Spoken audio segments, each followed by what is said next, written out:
Bienvenue dans cette vidéo qui a pour objectif de vous présenter une activité utilisant le géoportail de la Confédération avec vos élèves. Vous trouverez le visualiseur de cartes de SwissTopo à l'adresse www.map.geo.admin.ch. Dans le moyen d'enseignement de la géographie de 7e et 8e année, on traite des loisirs. Le module 2 pose la question de l'évolution des grandes stations alpines.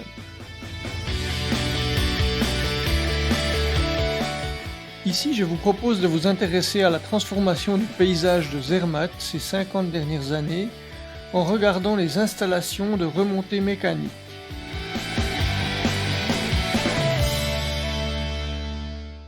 Nous commençons par localiser Zermatt sur la carte, au besoin en entrant le toponyme dans la barre de recherche. Puis, sur votre navigateur internet, entrez simplement symbole en anglais souligné fr.pdf afin d'avoir directement accès au fascicule des signes conventionnels des cartes topographiques suisses.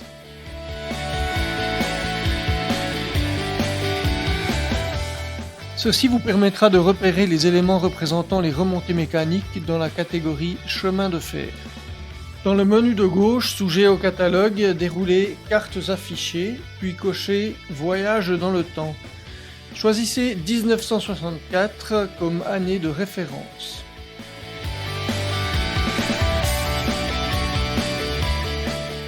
Puis cliquez sur Activer l'outil de représentation historique des données, qui est symbolisé à droite de l'écran par une horloge remontant le temps. Celle-ci se trouve sous le bouton 3D. On peut ensuite faire défiler le temps en déplaçant le curseur sur 1964, puis en cliquant sur le bouton Lecture.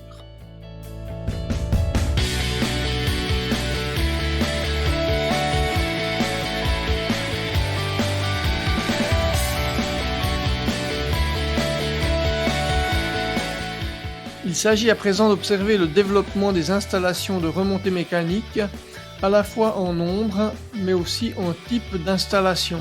On constate ici le remplacement progressif de certains téléskis par des télésièges ou par des télécabines, comme par exemple l'installation de Trockenersteg à Furgsattel qui passe de l'orange au noir en 2001.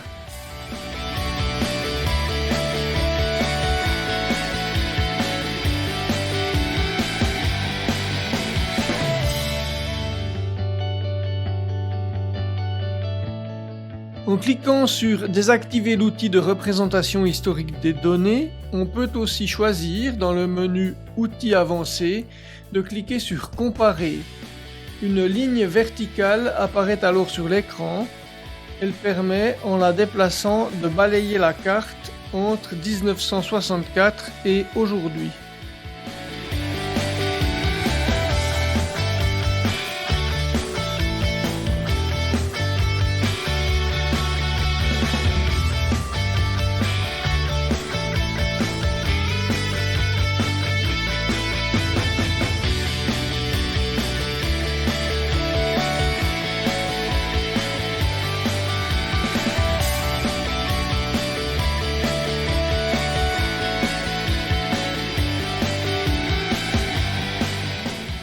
Enfin, dans Cartes affichées, lorsque l'onglet Voyage dans le temps est coché, on peut aussi activer la transparence entre l'année de référence et la carte actuelle.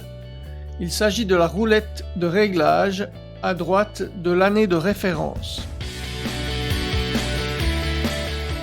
Ces différentes méthodes devraient permettre d'observer la transformation du paysage dans cette grande station alpine.